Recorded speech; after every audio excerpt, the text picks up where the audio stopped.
Hello students, good morning to all. तो आज हम जो जीएसटी के चैप्टर है हम उसको स्टार्ट करने जा रहे हैं। तो हमारी यूट्यूब चैनल में आपका फिर से स्वागत है।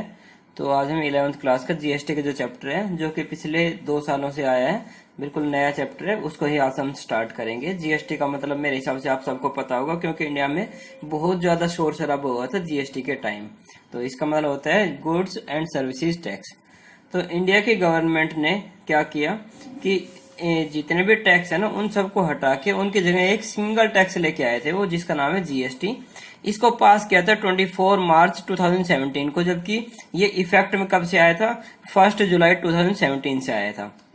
तो सेंट्रल लेवल पे जो हमारे टैक्सेस थे, जैसे कि एक्साइज ड्यूटी थी या सर्विसेज टैक्स था या फिर सेंट्रल सेल्स टैक्स था जिसको हम सीएसटी भी बोल सकते हैं, इन सबको प्लस करके और सिर्फ एक ही टैक्स बना दिया, क्या? जीएसटी। यानी कि ये सारे जो टैक्स है ना सेंट्रल लेवल पे, इन सबको मर्ज कर दिया और मर्ज करके क्या बनाया?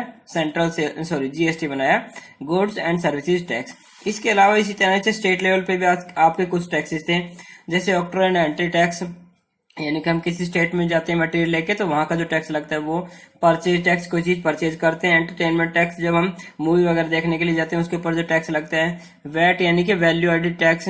ठीक है, तो इस तरह के जो टैक्स है ना उन सबको प्लस करके, यानी कि लग्जरी टैक्स है, टैक्स एंड लॉटरी है, इन सबको प्लस करके, इन सबको इंक्लूड करके एक नया टैक्स बना दिया जिसका नाम है जीएसटी, यानी कि गुड्स एंड सर्विसेज टैक्स। तो इसी तरह से स्टेट लेवल पे और इसी तरह से किसी चीज पे सेंट्रल लेवल पे जितने भी टैक्स है ना उन सबको मर्ज कर दिया और मर्ज करके नया टैक्स बना दिया, एक सिंगल टैक्स हो गया ऑल ओवर इंडिया में, जिसका नाम क्या है? जीएसटी, यानी कि गुड्स एंड सर्विसेज टैक्स। इसका कुछ स्ट्रक्चर हमें दे रखा है कि ये जो जीएसटी वो किसके ऊपर कितने परसेंटेज लगेगा। जैसे कि जो एसेंशियल आइटम्स है जिसमें इंक्लूड होगा आपका फूड भी, उनके ऊपर कोई भी टैक्स नहीं है, कोई भी जीएसटी नहीं है। जो कॉमन यूज आइटम है, जैसे कि मान लो हमारे पास वॉशिंग मशीन है, फ्रिज है, टेबल है, चेयर है, इन सब के ऊपर कितना है? 5% है। जो स्टैंडर्ड रेट है, यानी कि ज्यादातर जो लग रहा है हर चीज के ऊपर, वो कितना लग रहा है? 12% लग रहा है। मैक्सिमम गुड्स के ऊपर लग रहा है 18%। और जो लग्जरी आइटम है या फिर जो आपके ड्रग्स वगैरह जैसे टबैको वगैरह, इनके ऊपर 28% है। तो अब आ जाते हैं हम types of taxes under GST, कि जीएसटी के अंडर जो टैक्स होते हैं ना वो कितने तरह के होते हैं। तो बेटा ये 3 तरह के होंगे। एक तो आपका होगा सेंट्रल जीएसटी, यानी कि जिसको बोलते हैं हम सीजीएसटी। इसी के साथ दूसरा होता है स्टेट जीएसटी, यानी कि स्टेट जीएसटी, या फिर जिसको बोल सकते हैं हम एसजीएसटी। और इसी के साथ या फिर हम बोल सकते हैं यूनियन टेरिटरी जीएसटी, यानी कि एसजीएसटी या फिर यूटीजीएसटी। और इन सब के अलावा एक और होता है इंटीग्रेटेड जीएसटी, यानी कि आईजीएसटी। तो बेटा जो एसजीएसटी है प्लस जिसमें सीजीएसटी है, ये दोनों लगेंगे इंट्रा स्टेट ट्रांजेक्शन के ऊपर। इंट्रा स्टेट ट्रांजेक्शन का मतलब है कि अगर हम हरियाणा में ट्रांजेक्शन कर रहे हैं तो उसके ऊपर क्या लगेगा? एसजीएसटी प्लस में सीजीएसटी। लेकिन अगर हम हरियाणा से पंजाब में कर रहे हैं, हरियाणा से यूपी में कर रहे हैं, हरियाणा से राजस्थान में कर रहे हैं, तो हमारा कौन सा लगेगा? आईजीएसटी लगेगा। कहने का मतलब है कि मान लो सीजीएसटी आपका लगता है 6% और जो एसजीएसटी है वो आपका लगता है 6%, तो दोनों मिला के कितना हुआ? 12%। ये सिंगल ही कितना लगेगा? सीधा 12% लगेगा। लगना आपका वही है, 12% ही लगना है, लेकिन क्या है इसमें डिवाइड कर देंगे स्टेट का और सेंट्रल का, दोनों का अलग अलग मिला के और फिर मर्ज कर दिया, जबकि यहाँ एक साथ लगेगा। तो आपको याद रहेगा कि एसजीएसटी कहाँ लगेगा? एसजीएसटी सीजीएसटी जब हम इंट्रा स्टेट करेंगे, यानी कि हरियाणा के अंदर, जैसे कि गुड़गांव से फरीदाबाद में, गुड़गांव से रेवाड़ी में, गुड़गांव से झज्जर में, गुड़गांव से सोनीपत में। और अगर हम गुड़गांव से और आगरा में करते हैं, जिसका मतलब ये क्या हुआ? हरियाणा से यूपी में हो, तो वहां क्या लगेगा? आईजीएसटी लगेगा। ठीक है बेटा, याद रहेगा आपको। बहुत ज्यादा मुश्किल नहीं बेटा, बिल्कुल आपका बहुत ज्यादा आसान है। अब आ जाते हैं इसका अकाउंटिंग प्रोसीजर क्या होता है। अकाउंटिंग प्रोसीजर मतलब इसके हम जर्नल एंट्रीज किस तरह से करते हैं। अगर हम कोई भी गुड्स परचेज करते हैं तो वहां हमारा जीएसटी क्या होगा, कैसे होगा, क्या करना है, वो सारी चीजें हम इसमें सीखेंगे। बस आपको एक चीज ध्यान रखनी है कि जब भी आप कोई गुड्स परचेज करोगे तो पेमेंट कर रहे हो, पेमेंट के टाइम इनपुट जीएसटी होगा। ठीक है, और जहां हम सेल करेंगे गुड्स वहां हमारा क्या होगा? आउटपुट जीएसटी होगा। ठीक है, तो जब भी हम कोई गुड्स परचेज करते हैं तो हमारी परचेज की एंट्री क्या होती है? परचेज अकाउंट डेबिट, ये एंट्री होती है ना, purchase account debit, purchase account debit to, यहां लिखते हैं जिससे हमने परचेज किया। अगर हमने कैश परचेज किया तो हम यहाँ लिख देंगे बैंक अकाउंट। और अगर मान लो किसी पर्सन से किया तो उस पर्सन का नाम यहाँ आ जाएगा, यानी कि क्रेडिटर यहाँ आ जाएगा। ठीक है, लेकिन अब आ जाते हैं जीएसटी के ऊपर। इसमें जो जीएसटी होगा ना, परचेज के साथ जीएसटी को हमें डेबिट करना है। तो यहाँ लिखेंगे हम इनपुट। अभी हम जितने भी ट्रांजेक्शन पढ़ेंगे ना बेटा, वो सारी के सारी हमारी यहाँ इंट्रास्टेट की। यहाँ सारी के सारी ट्रांजेक्शन कौन सी है? इंट्रास्टेट की ट्रांजेक्शन है। यहाँ पहले लिख दे रहा हूँ मैं बेटा। इंट्रास्टेट मतलब कि यहाँ सिर्फ क्या होगा आपका एसजीएसटी और सीजीएसटी लगेगा। तो यहाँ लिखेंगे input SGST debit, input CGST debit to credit या बैंक अकाउंट। यानी कि हमारी परचेज की जो भी एंट्री होगी क्या होगी? Purchase account debit, input SGST debit, input CGST debit और to bank account. Bank account की जगह हम क्रेडिटर का नाम भी लिख सकते हैं। जैसे कि मान लो आपने गुड्स परचेज की 1 लाख रुपीज की, तो यहाँ 1 लाख रुपीज यहाँ लिखा जाएगा। और इसके ऊपर मान लो 6% है एसजीएसटी, तो 6% कितना होगा? 6000 होगा। एसजीएसटी भी कितना, सीजीएसटी भी कितना होगा? 6000 ही होगा। और टोटल अमाउंट में कितना आ जाएगा? 1,12,000 आ जाएगा। ठीक है बेटा, इस तरह से आपको करना है। अब आ जाते हैं कि हमने परचेज में जो हमारा सीजीएसटी एसजीएसटी उसको डेबिट ही क्यों किया है। बेटा जब भी हम गुड्स परचेज करते हैं, कोई भी चीज हम परचेज की है, तो उसमें क्या होता है कि जीएसटी आपका इंक्लूड होता है। मान लो वो जो गुड्स है आपकी वो 100 रुपए की, और उसमें ब्रैकेट में लिखा हुआ इंक्लूसिव ऑल टैक्सेस, यानी कि 100 रुपए में आपने टैक्स को पे कर दिया है। इसीलिए यहाँ हमें क्या करना है? एसजीएसटी सीजीएसटी जो भी आपका, उसको क्या करना है? डेबिट करना है। अब आते हैं सेल ऑफ गुड्स पे। जब हम कोई भी गुड्स सेल करते हैं तो किसी पर्सन से सेल करेंगे तो हम क्या लिखेंगे? उसका नाम लिख देते हैं। यानी कि वो क्या होता है? हमारा डेटर्स होता है। तो डेटर्स को डेबिट करते हैं, या तो डेटर्स लिखेंगे। अगर कैश किया है तो यहाँ बैंक अकाउंट आ जाएगा, डेबिट। ठीक है बेटा। और यहाँ लिखते हैं टू सेल्स अकाउंट, यही एंट्री होती है हमारी। लेकिन यहाँ हमारे पास क्या है? जीएसटी में। तो जीएसटी को क्या करेंगे? हम क्रेडिट करेंगे। और मैंने बताया था बेटा परचेज के साथ क्या होता है? इनपुट। तो सेल के साथ क्या होगा? आउटपुट। यहाँ लिखेंगे हम आउटपुट एस जीएसटी और टू आउटपुट सी जीएसटी। मान लो आपने परचेज की 1 लाख रुपीज की, तो यहाँ कितना लिखा जाएगा? सॉरी, सेल की 1 लाख की, तो सेल में कितना लिखा जाएगा? 1 लाख। इसके ऊपर सीजीएसटी एसजीएसटी 6% है, तो 6000 यहाँ आ जाएगा, 6000 यहाँ आ जाएगा, और इनका टोटल कितना आ जाएगा? यहाँ 1,12,000 आ जाएगा। ठीक है बेटा। अब आ जाते हैं परचेज रिटर्न के ऊपर। परचेज रिटर्न आपका सेम होगा किसकी तरह? परचेज ऑफ गुड्स की तरह। अब आपने गुड्स परचेज किए, तो गुड्स परचेज करने की एंट्री क्या होती है? Purchase account debit to creditor. ठीक है। लेकिन परचेज रिटर्न करोगे तो एंट्री क्या हो जाती है? उल्टी हो जाती है। यानी कि परचेज रिटर्न को क्या करते हैं? हम क्रेडिट करते हैं। तो हमारा जो जीएसटी वो भी क्या हो जाएगा? क्रेडिट ही हो जाएगा। यानी कि हमारी जो एंट्री होती है वो तो ऐसे होती है कि क्रेडिटर्स डेबिट, अकाउंट तो हमने यूज ही नहीं करना, क्रेडिटर्स डेबिट, और यहाँ लिखते हैं हम टू परचेज रिटर्न। लेकिन यहाँ हमें जीएसटी को भी क्रेडिट करना है, टू इनपुट सीजीएसटी या एसजीएसटी, कुछ भी लिख सकते हो आप, पहले कोई फर्क नहीं पड़ेगा उसमें, और टू इनपुट सीजीएसटी। ठीक है बेटा। मान लो आपने रिटर्न की थी, मान लो 20,000 की रिटर्न कर दी, यहाँ कितना लिखेंगे? 20। इसके ऊपर जो 6% होगा कितना होगा? 1200 रुपए, और यहाँ भी 1200 रुपए। टोटल मिला के यहाँ कितना आ जाएगा हमारे पास? 22,400 रुपए आ जाएगा, जो कि हमने क्रेडिटर को रिटर्न किया है।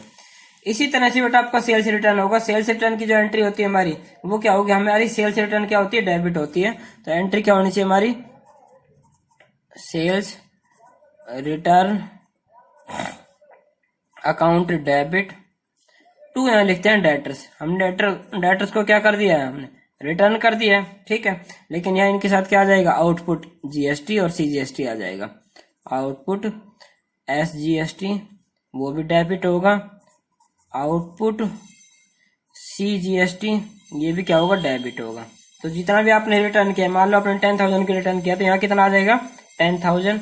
इसका 6% यहाँ आ जाएगा 600, इसका 6% यहाँ आ जाएगा कितना? 600, और टोटल यहाँ कितना आ जाएगा? 11,200 आ जाएगा। तो इस तरह से बेटा आपको परचेज के साथ आपको जो जीएसटी उसको क्या करना है? डेबिट करना है, और सेल्स के साथ क्या करना है? क्रेडिट करना है।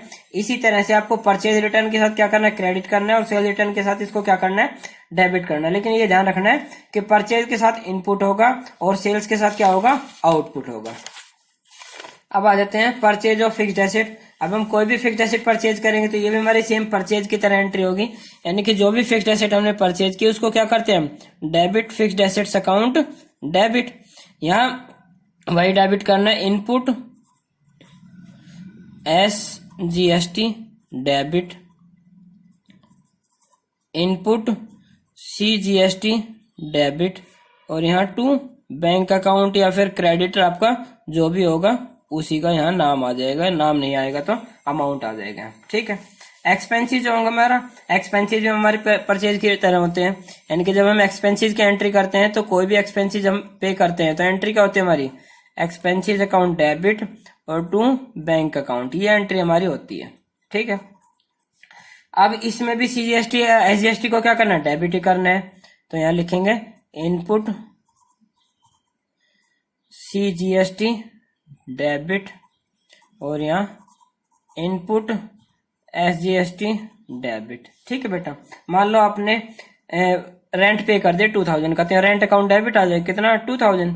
इसके ऊपर जो GST होगा वो कितना होगा, मान लो 6% है तो कितना होगा 120, यहाँ पे कितना आ जाएगा 120, इन सबको प्लस करके और यहाँ हमारे पास अमाउंट आ जाएगा इस तरह से। ठीक है बेटा।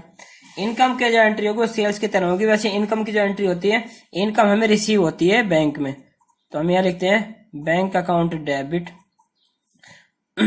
टू जो भी इनकम हमारी है। ठीक है। इसी के साथ हमें इनकम के साथ हमें क्या करना पड़ेगा, आउटपुट SGST इसको क्रेडिट करना है, और इसी तरह से आउटपुट CGST इसको क्या करना है, क्रेडिट करना है। मान लो आपको रिटर्न हुई है ना, सॉरी, आपको इनकम हुई है, ये कमीशन रिसीव मान लो 1000 का, तो यहाँ हम इनकम में कितना लिखेंगे 1000। इसके ऊपर जो है ना GST को मान लो 6%, तो कितना आ जाएगा इसमें 60 रुपीज आ जाएगा, यहाँ पे कितना आएगा 60, इन सबको प्लस करके यहाँ हमारे पास आ जाएगा 1120 रुपए। ठीक है। अब आ जाते हैं ड्रॉइंग ऑफ गुड्स में। जब हम गुड्स की ड्राइंग करते हैं, यहाँ बेटा कैश में ड्राइंग नहीं है, ड्राइंग का मतलब क्या होता है, पर्सनल यूज।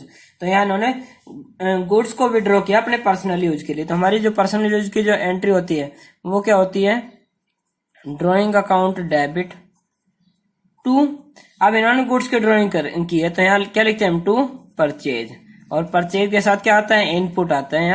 यहाँ लिखेंगे हम इनपुट SGST और टू इनपुट CGST। ठीक है। तो बेटा मान लो आपने ड्राइंग की थी 10,000 रुपीज की, कितना लिखा जाएगा 10,000, इसमें 6% 600, यहाँ 600 और यहाँ आ जाएगा आपको 11,200। तो इस तरह से बेटा आपको ड्राइंग ऑफ गुड्स में करना है।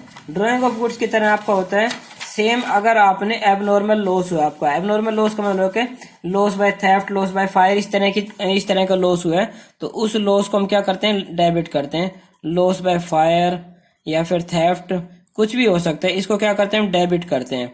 और टू, यहाँ गुड्स का हुआ है तो गुड्स को क्या करते हैं हम, क्रेडिट, तो टू परचेज। परचेज के साथ क्या होगा, इनपुट होगा, इनपुट SGST क्रेडिट करना है, और इसी के साथ इनपुट CGST इसको भी क्या करना है, क्रेडिट करना है। मान लो आपको लॉस हो गया 2000 रुपीज का, तो परचेज में कितना लिखेंगे फिर हम, 2000 लिख देंगे। इसका जितना GST बनेगा 120 और यहाँ भी 120, टोटल मिला के यहाँ आ जाएगा कितना, 2240 रुपए। ठीक है। इस तरह से बेटा आपको एबनॉर्मल गुड्स की एंट्री करनी है। अब बेटा इनपुट CGST और अगेंस्ट आउटपुट CGST, यानी कि अभी तक हमने जितने भी ट्रांजेक्शन किए, किसी भी क्वेश्चन में जितने भी ट्रांजेक्शन किए ना, उनका आउटपुट CGST जितना भी उन सबको प्लस कर लेंगे। आउटपुट CGST का मतलब कि जैसे यहाँ हमने इनकम के साथ क्या आया था, आउटपुट CGST आया था, यहाँ जितने भी हमारी ट्रांजेक्शन में जितने भी आउटपुट CGST है ना, उन सबको प्लस कर लेंगे, और उसकी एंट्री होगी हमारी output CGST debit to input CGST। जितना भी अमाउंट होगा, मान लो पीछे आपने जितना भी किया है 10,000 20,000 30,000, उसका डेबिट और उसको ही हमने क्या करना है, क्रेडिट करना है। इसी तरह से इनपुट SGST और आउटपुट SGST की एंट्री करनी है, यानी कि जितना भी हमारा आउटपुट SGST है ना, उसको क्या करेंगे, प्लस करके और यहाँ क्या कर देंगे, डेबिट कर देंगे। और जितना भी हमारा इनपुट SGST है उसको क्या करेंगे प्लस करके, और यहाँ उसको क्या कर देंगे क्रेडिट कर देंगे। लास्ट में करते हैं पेमेंट। पेमेंट का मतलब होता है कि हमेशा जितना भी आउटपुट होगा हमारा वो हमेशा क्या होगा ज्यादा होगा। तो जितना भी आउटपुट ज्यादा होगा उसकी एंट्री करेंगे हम। जितना भी